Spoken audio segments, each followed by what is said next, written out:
there, it's Max from Prismatic, and today I'm going to be talking about meditation, and in particular guided versus unguided meditation, and whether there is a case for graduating from guided to unguided. And what has really inspired me to do this video was that on more than one occasion I've heard people say that things like, say, like Headspace, a relatively modern invention compared to meditation and mindfulness, but that it's good to, once you've got the basics down, to move on to unguided.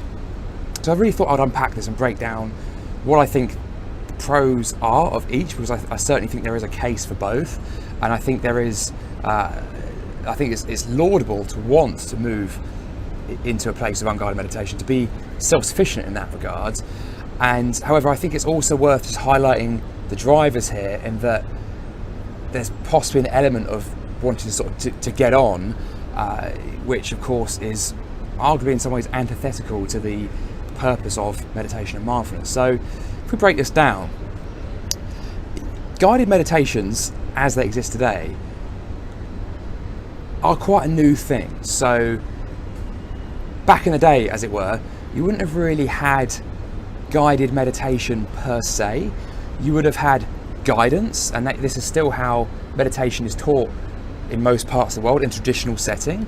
So if you were to go on retreat, for example, if you were to go and live with full-time practitioners, you wouldn't have someone during the meditation saying, now just remember to bring the attention back to the breath or the object of focus.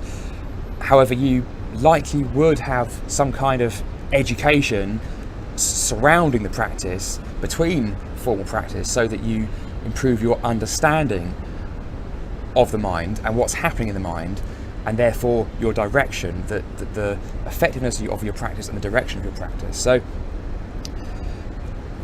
as with all pursuits, there is a need for both understanding and practice. And I think in most things, whether we're talking about pursuit of fitness, whether we're talking about, say, the building of a business, the pursuit of freedom, it's very common for people to overemphasize one at the expense or the complete rejection of the other. So for example, someone may well just get themselves down the gym, again, really laudable, if you want to get results, go down the gym, but they will do whatever, they'll do bicep curls, they'll do just things that they could are completely not ineffective, but suboptimal in terms of getting the best results.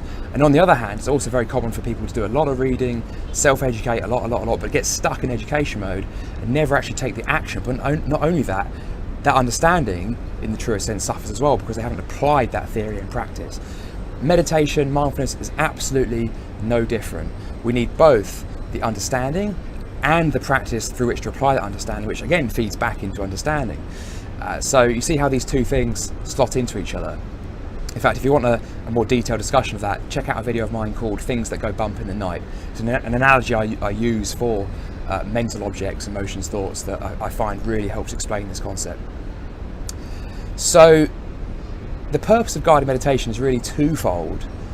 It is to help with both the understanding and the practice, because not only have you got the discussion around the practice, which has always existed, knowledge has always been passed on in a similar way to that, but you've also got a kind of in-practice coaching. So for example, I'm a massive Headspace fan. I use Headspace every day, and I've been using it for over 3 years now, and I find Andy Puddicombe is very well aligned to the needs of people today, and mindfulness as it should be applied today. Really great stuff, Headspace. So within that, especially in the early packs, he will, for example, several times through meditation say, now if you got distracted, just bring your attention back. And so if you find yourself getting distracted a lot, that's actually a very good way to improve the quality of your practice, because you're bringing the intention back, not because you remember, but because he's reminded you. Now on the other side of the coin, if you have become quite familiar with meditation, you might reach a point where you actually would quite rather there are fewer nudges, because those nudges are unnecessary and perhaps serve to actually distract you more than they stop you from being distracted, and maybe depersonalize your meditation somewhat. I mean, the essence of meditation is really about letting things be, and so there is also a case for just letting your own meditation take form. So those being the two benefits of guided meditation there. When is it a good idea to move on to unguided? Well, if we think about it, in terms of those two things, if you got that point where you are quite readily able to hold your focus, then that might be a good case for it. However, one caveat there is that it may seem like that at first. It may seem like that for a day, a week, a month, and then you might have a period of your life where something happens and life gets switched to hard mode, and actually you could quite benefit from going back to guided meditation. So there's an element of not being complacent there, which I'll come back to in a second. But on the other hand, we've got this guidance, and the mind is extremely complex. It can be modelled in a simple way, and I think it's important to do that.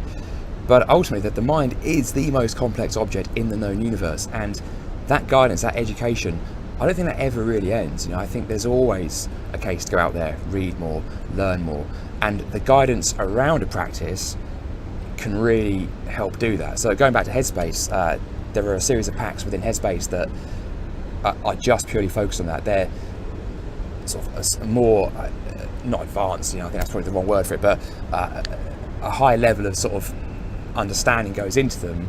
It's not just around how to do the practice, but the essence of mind and what we can learn about the mind around it. So that kind of guidance, I think there's always a need for. But on the other hand, I think there is certainly also a benefit in reducing the number of nudges during your meditation. So my recommendation there would be, whatever you do, don't ever give up the guidance. By all means, go unguided, but don't ever give up the guidance.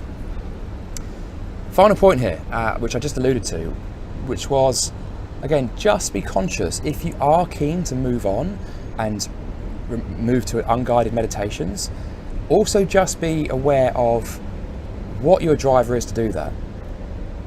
The nature of ego is very subtle, and I might even say insidious sometimes. And there is a very common effect that happens in all pursuits, and perhaps most ironically of all in mindfulness, where we like to think that we've got it now, we're getting good at this, and we're almost using the completely wrong terminology to describe it, because it's not a pursuit where we're trying to achieve something in the usual way, like in terms of how we are in maybe other aspects of our life, which is one reason why a lot of people find it really hard at first to relate to what meditation and mindfulness really are, because we're not even really trying to make something happen. It's one of the very few pursuits really where we are simply merely just letting things happen and training ourselves in awareness. So if there is this desire just to move on, well, in some sense that's just another thought, it's just another object that you can respond to, relate to in a mindful way. And if it transpires that this is some kind of ego-driven need, like you feel like if you regard yourself as someone who is good at things and learns quickly and all this stuff, often these will be ego-driven beliefs, ego-driven desires. And so in that case, there may even be more of a case to stick to guided meditations, and absolutely at least stay with the guidance. Keep reading, keep learning, keep listening to those who have got many more thousands of hours of practice, and that should keep you on the right track. So I hope that's useful, guys. I shall chat to you next time.